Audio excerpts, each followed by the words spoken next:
Thank you, and coming up in this incredibly exciting show, a young woman changes a wheel.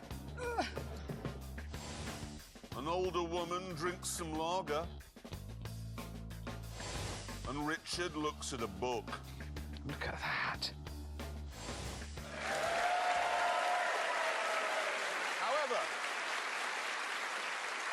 However, we begin with a film from James May, who's in his 80s. What? No, wait, sorry. We begin with a film from James May about the 80s. Yes. Thank you. The 80s, a time of marvellous excess, you know, Gordon Gekko and big shoulder pads and, of course, incredible supercars, the greatest of which, without question, was this one.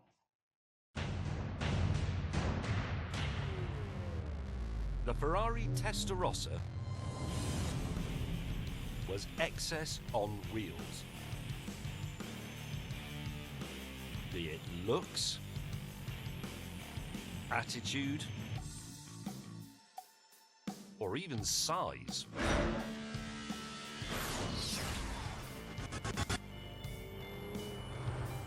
When this car came out, people were absolutely aghast at how wide this car was. I don't mean wide like Del Boy, I mean wide as in width. It was enormous, especially at the back. And it simply oozed charisma from every one of its slatted panels. It was unquestionably the only car that could star in Miami Vice. Away! The price of this car, when it went on sale in 1985, was £62,666. But that is, as I'm sure you know, the number of the beast. And when you unleashed its 5-litre V12, it would do 180 miles an hour. That was an astonishing figure for the time.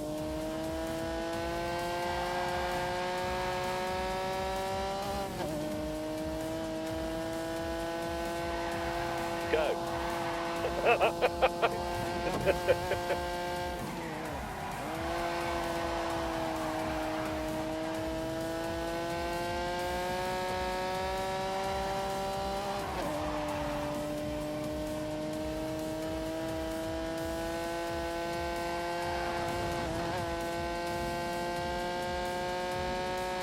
Full throttle.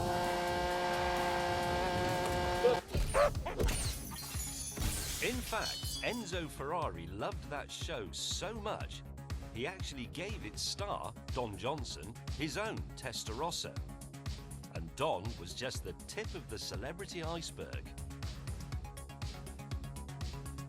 Rod Stewart had one, Elton John had one, Mike Tyson had one, O.J. Simpson had one, and presumably wore driving gloves.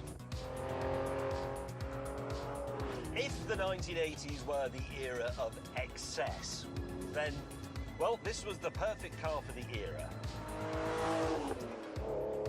I'm afraid Mr. May has just been wasting your time, rather, because that is not the ultimate 80s supercar. This is. For sheer over-the-topness, nothing comes close to the Lamborghini Countach. Alongside it, the Testarossa looks like a family hatchback. If you think the Ferrari is wide, this is even wider. And the Testarossa's doors don't open like this. This version of the Countach, the LP5000, was launched in 1985 specifically to put the Testarossa back in its box. Its 48-valve, 5.2-litre V12 could take the Countach to 186 miles an hour, or to be precise, more than the Ferrari. Go, go, go! The thing is, supercars, to me, are all about being the ultimate. Doesn't matter what that is, but it has to be an ultimate. And this is the ultimate bedroom wall poster car. When I first saw one of these as a kid, it lit a flame in my heart. And when I saw one today, as a middle-aged man, that same flame roared into life. What an astonishing feeling!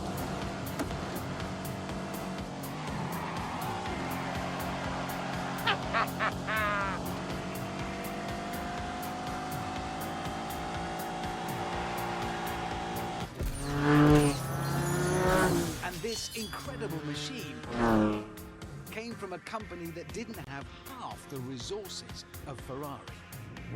Let me give you an example.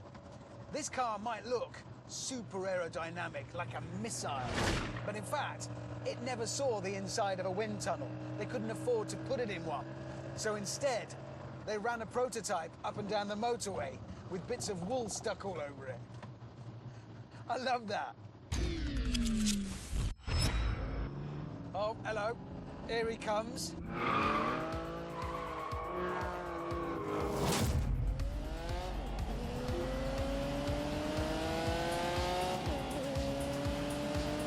Go.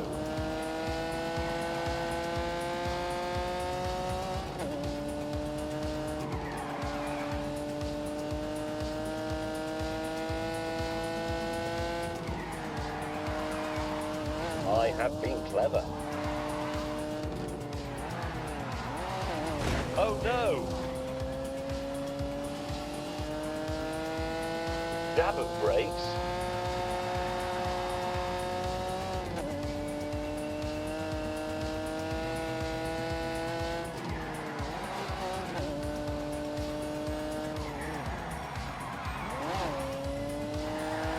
Go!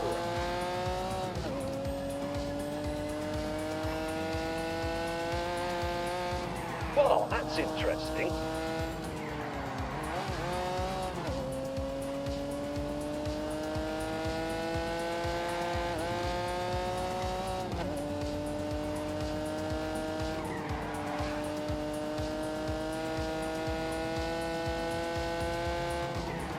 Full throttle.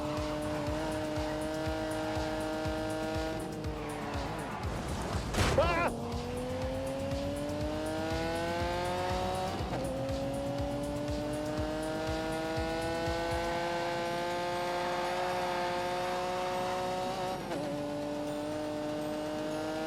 Right then, let's go.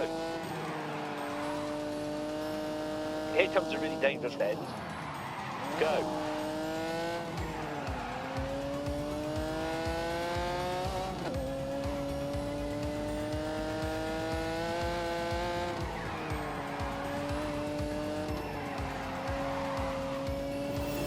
It's bloody.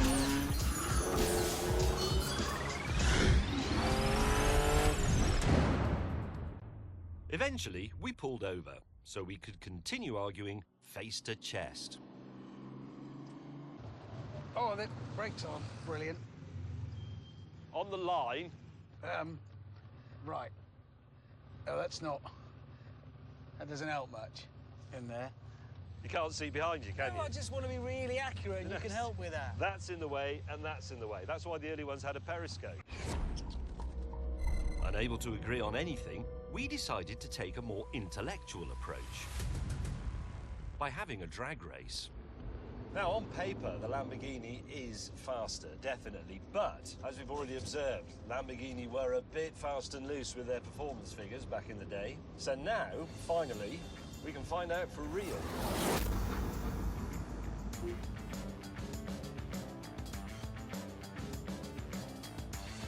Three, two, one. Begin.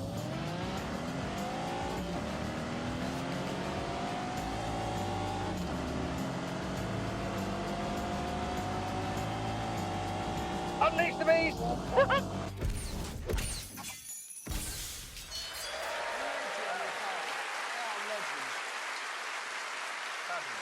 It was a privilege, wasn't it? Yeah. Couple of things I think you forgot to mention in that film. Hang on a minute. What? By attacking those cars, you are destroying the very foundations of everything we love and hold precious. And now it's time to destroy them a little bit more by seeing how slowly those cars go round the Ebola drone.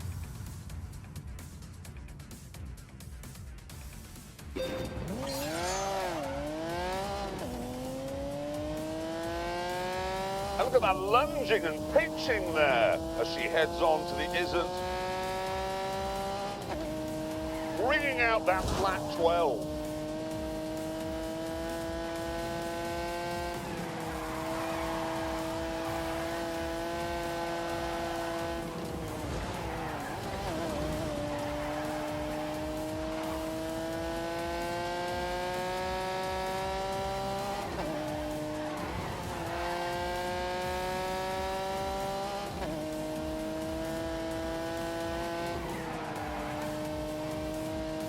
Back towards Old Lady's house, lumbering towards substation.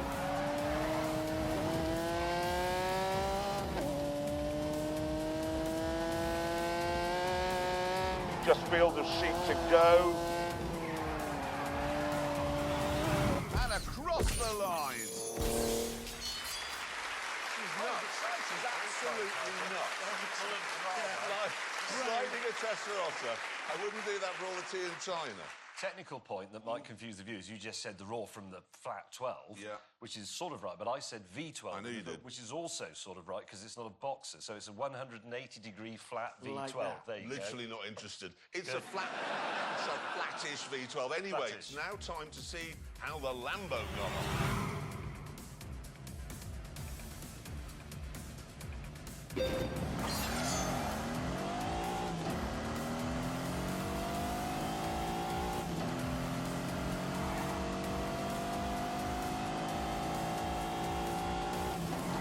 Easing off through the second curve on the straight. Back on the power towards your name here.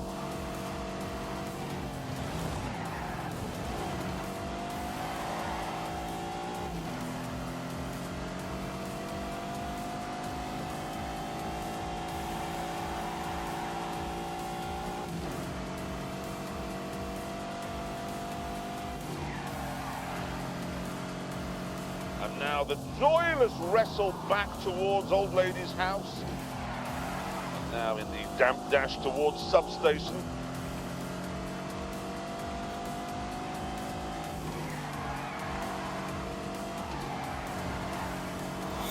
And there we are across the line.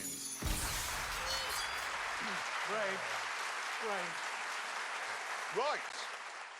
There's a new breed of small hot hatchback. And to find which one is best, we took the Grand Tour to that field just over there. Yes, the start point for our test was our own track in Oxfordshire. And this is what we'd assembled. I've brought the new Volkswagen Polo GTI, which has 197 horsepower. Richard Hammond has brought the new Ford Fiesta ST, which also has 197 horsepower. James May has brought the new Toyota Yaris, which has a ridiculous name, the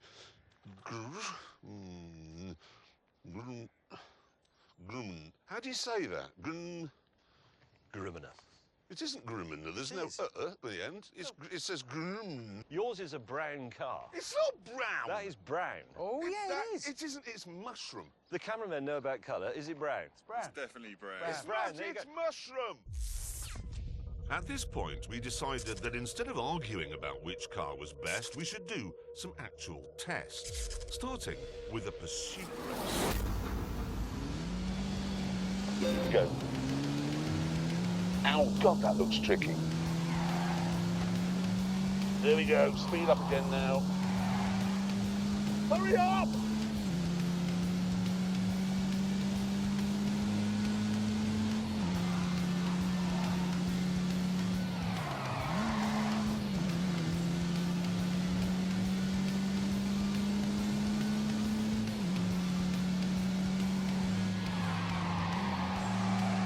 It's absolutely staggering. Go, go, go, go, go, go!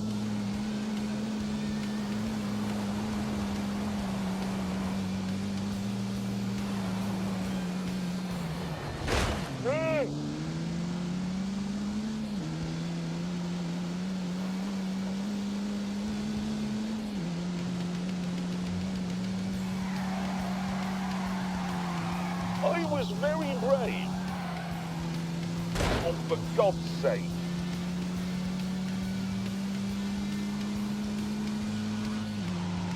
Oh, look at that for a tidy line.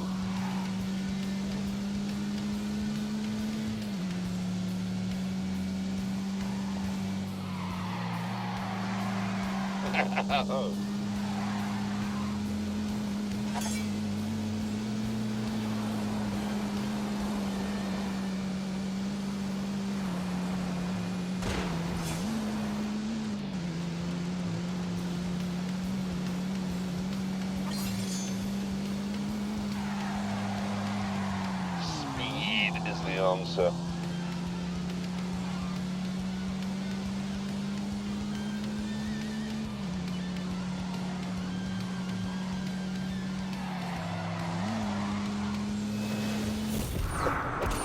Several laps later, both of us were still the same distance apart. It's just occurred to me, we both have the same knowledge of this track. We both have 197 horsepower. This race may take a while. However, Brakes are fading. I can feel them fading a bit. They do get hot. mine, meanwhile, had got smoky hot. So, much to the annoyance of our colleague, we decided to call it a draw. Can I just say, if this was a proper race rather than a catchy-up race, I'd now be in the lead because I treated my car properly and didn't overheat the brakes. Have you heard this? I did hear that. But you don't pause So, in in other a words, race. if you drive slowly, you win. Yes, because my brakes aren't overheating. I can still be You going never went round. more than 28 miles an hour. Rubbish! When did you watch a motor race on the television, on Grandstand or whatever? And they said, "Oh, Rather we're just than gonna listen have to any 40 more cars of at May's the time." bizarre theories on motorsport, we decided to move on to the next challenge. A drag race. Let me talk you through the engine. It's a 2-litre turbo. What have you got? 3, 2, 1, go.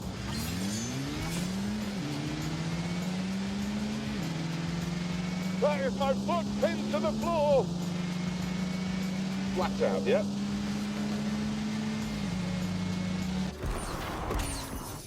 Yes! Oh, what? A victory for the fat boy! That can only mean that VW have got their figures wrong. Again. This surprising result called for a bit of a debrief. The mushroom-coloured polo Round. The brown VW has won. won. Actually, I've got to be honest, I am quite surprised by its I'm slightly astonishing surprised. victory. It is really annoying and there's nothing you can Because do. it's heavy.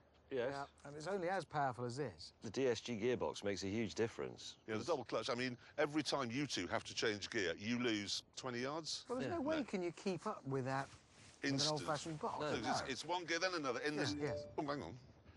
Text from Mr. Willman. You idiots. Nice. Kind. Stop banging on about double clutch gearboxes and lift off oversteer. These cars are supposed to appeal to young people and they have no idea what those things are. The winner of this test will be the car that appeals most to millennials, not old men like you.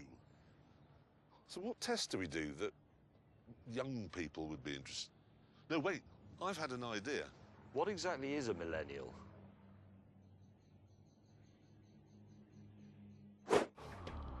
Once we'd explained this to James, we left the test track and began our new youth-friendly road test.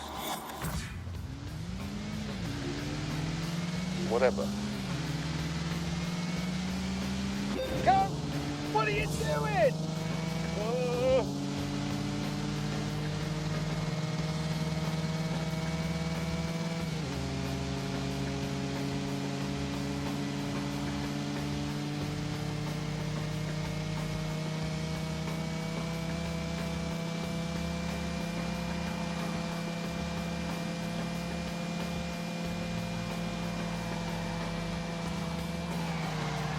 Oh, for God's sake!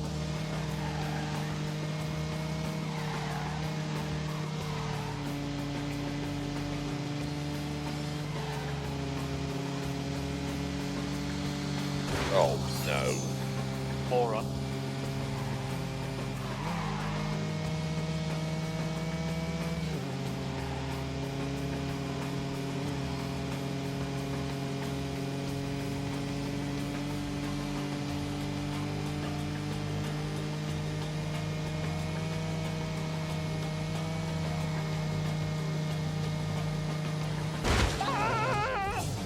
Not that way. Bloody hell.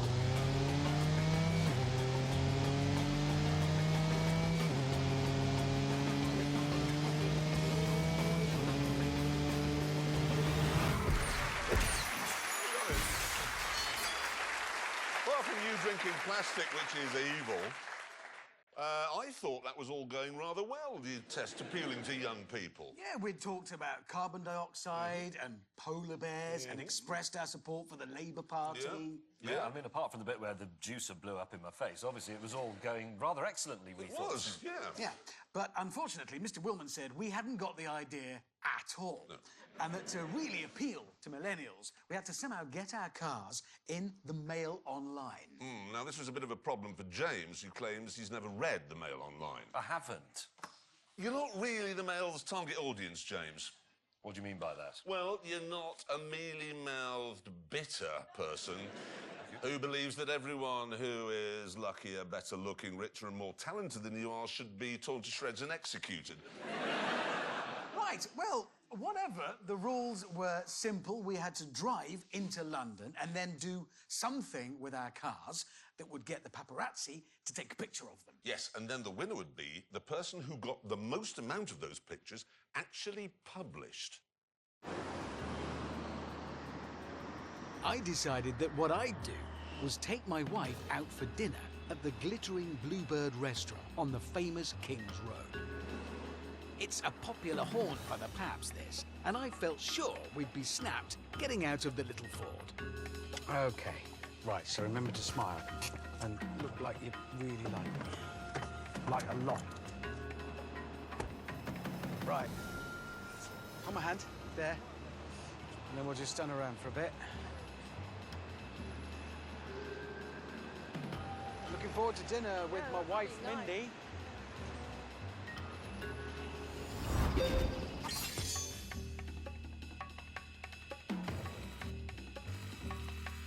Jeremy, meanwhile, had decided that to get himself noticed, he'd have a puncture and then get a celebrity, like Binky Felstead, to help him mend it.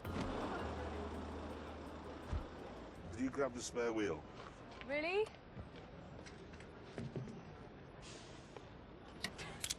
You have to twiddle it so the car goes up, way really high in the sky.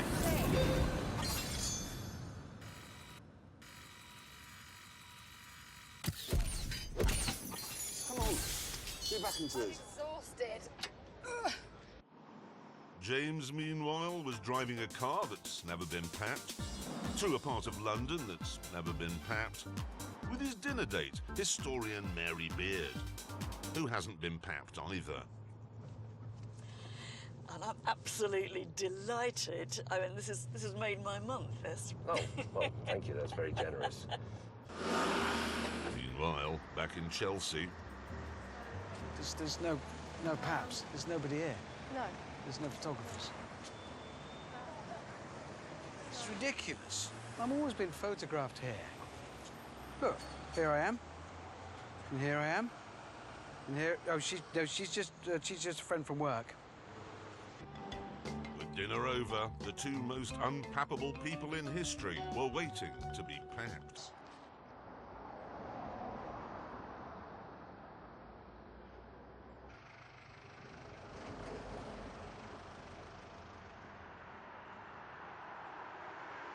I just had a thought. I don't want you to take this the wrong way, but actually the idea of this was to get the car in the paper. Well, no, because I should have parked it outside. Excuse me.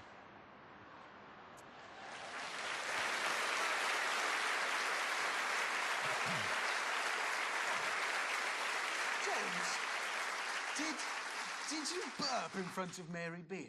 I did, I'm sorry, it just fell out. I apologise. And also, I know a lot of people will be thinking, oh, we engineered that. We really genuinely didn't. All you have to do to get papped when you're in our line of work is go into London, do something mildly out of the ordinary, and then they swarm... Well, Or get not round absolutely you. clattered and fall out of a club with no trousers on. Yeah, that's a good way of doing it. Or Anyway... catch pneumonia. Anyway, while... Yes, I've had that a few times.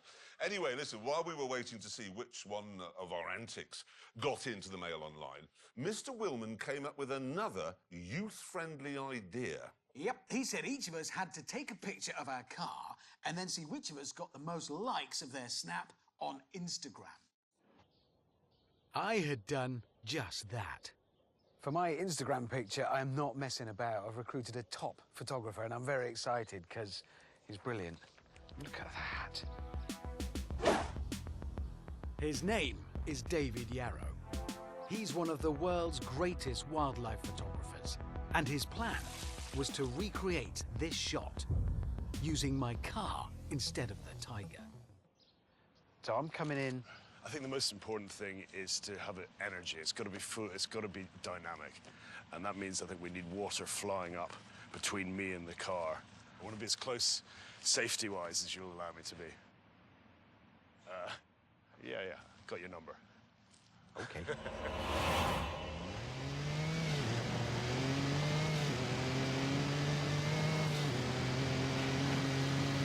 Begin!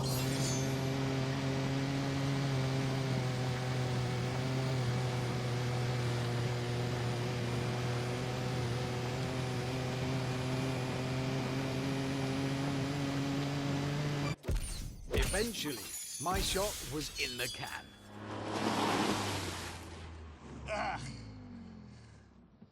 As was May's. And so, after no work at all, was Jeremy's.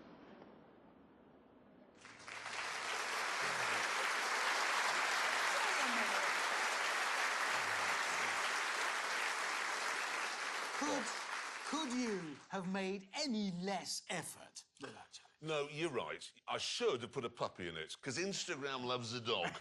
Yeah. Anyone on Instagram, it's all just dogs, basically. Anyway, with our pictures posted on Instagram, we were all given another challenge to see who could get the most views of their car on YouTube.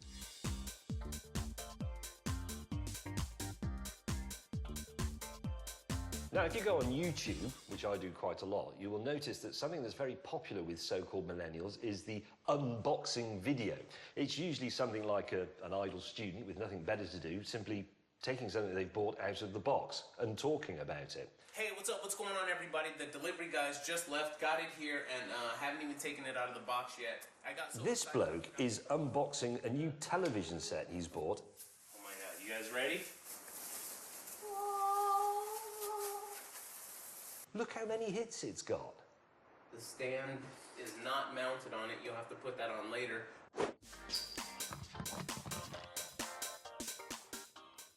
Hi guys, it's May. Welcome, brothers and sisters, to my latest unboxing video. And this is a big one. It's a car.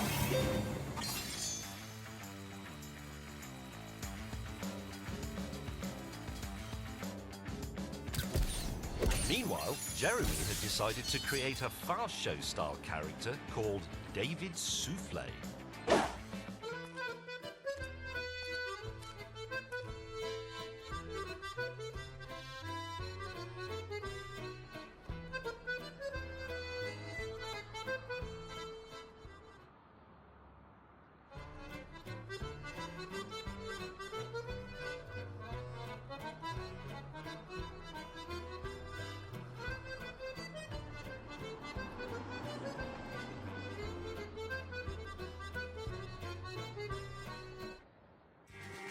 Back at the airfield, my next stunt was ready.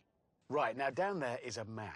Don't know his name, but it doesn't matter because in a moment I'm going to run him over. 3, 2, 1, go! And here we go. Yes! Didn't kill a man.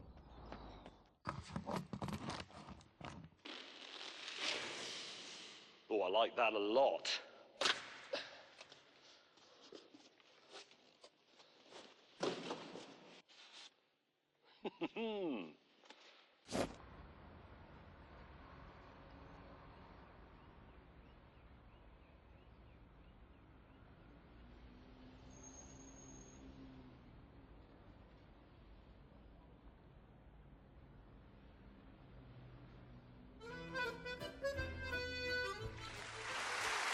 That was an impressive stunt. Pretty cool, yeah. That's pretty for that. How's his therapy working out? He's getting over it. OK, what we've got here is the scoreboard that'll help us determine which is the best of the small hot hatches. We've already filled in the scores for Price, the pursuit race and the drag race. Now we've got the paparazzi thing. Hammond, how did you get on? Well, you two put the pap in a bag, didn't you? Well, we did, but actually, we should sell those bags to celebrities. You should, because they're rather clever. You pull a drawstring, and not only can't you take any pictures, you can't get out of the car. Yes, it's also technically false imprisonment. Yes. And Well, yeah, therefore but illegal. so's trapping a wasp in a jam jar. Nobody complains about that, do they? Yes, well, anyway, it didn't work because obviously there must have been another pap that we didn't spot because this picture appeared. Ha ha! Ha ha ha! No. Wait a minute. The rules said it had to have the car in it, and I don't see the car in that picture. It also said Mail Online, and I'm guessing, there's some evidence to suggest that is the Sun. Yeah, I think it's the Sun. I hoped you wouldn't spot that. Yeah, we did. I didn't do very well. I think that gives you a 0, Hammond. Yeah, so you got a 0. Now, James May, how did you get on taking the older woman out for a curry in Hammersmith and then parking your car in an underground car park? Not that well, actually. How not that well? Not that well. Okay. That's a simple thing. My plan was rather successful. Was it? 49 pictures appeared of my car and me and Binky in the Mail Online. 49? 49 pictures. Well, hang on a minute. 49 pictures of a fat old bloke and a young girl I've never heard of changing a wheel. I know.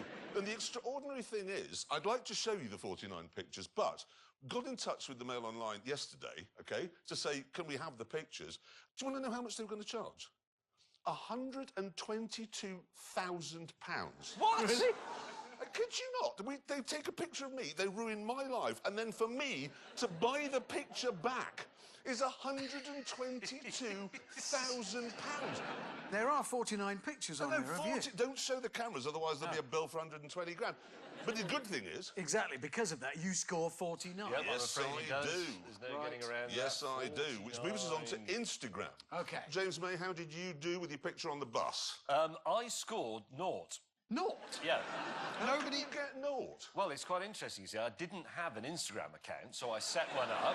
No, but That's a hang on. surprise. No, but I set one up, and then as I was setting it up, I realised there was someone else on Instagram pretending to be me. So I filled in that reporting thing that pulls down, and I sent it off, and all credit to Instagram, they reacted very quickly, by that afternoon, in fact, and they shut me down.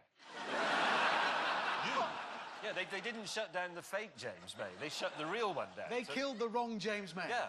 OK, well, that's quite interesting. What's interesting me, though, is that there's a man somewhere out in the world, or woman, who's thought, I could pretend to be anyone I like. I shall pretend to be James May. I know. It's not very ambitious, is it? It was George Clooney. I know, but anyway, the net result of that, as they say in the army, is that I have naught. You're Yes. doing very well I've here, got aren't one, you? yeah. This is good. So, Hammond, how did you get on? Well, my picture was brilliant. Look at it.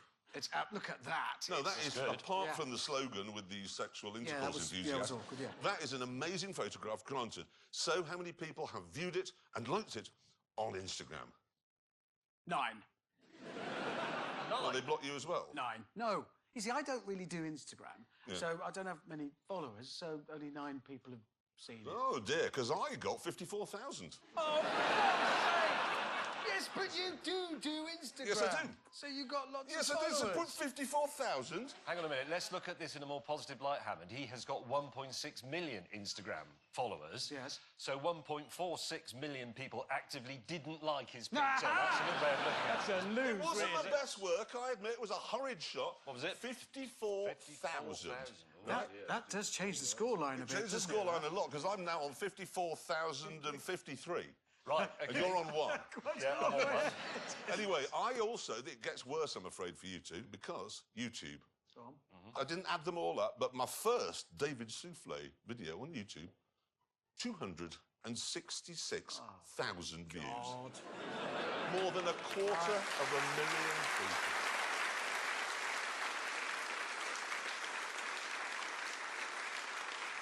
people. You are ahead now. Yes, that's just comfortably in the lead, I would Yeah. say. Yes. So come on, Hammond. 16,800. What, for all that effort? I know! I don't get it either because I gave it a really cool, tempting caption. It said, look, epic street fight broken up by Ryan Gosling and Channing Tatum whilst Prince Philip tightrope walks between two cars. Who doesn't want to look at that? You actually put that as the caption? That's what it said. It's clickbait, And then the isn't it? YouTube millennials Yes. thought, no, I'd rather watch a cat going... They That's must have done. ridiculous. That is, I'm sorry, that is pathetic. Young people, you're pathetic. Right, so there we are. Those are the scores at the moment. You're out. Yes. And James, I'm looking and I'm thinking, and just a quick adding up, unless you manage to find 325,000 people who are prepared to spend 16 minutes, because that's how long that unboxing video was, 16 minutes watching you taking a small Toyota hatchback out of a cardboard box, I've won. Yes. So? 330,000. Out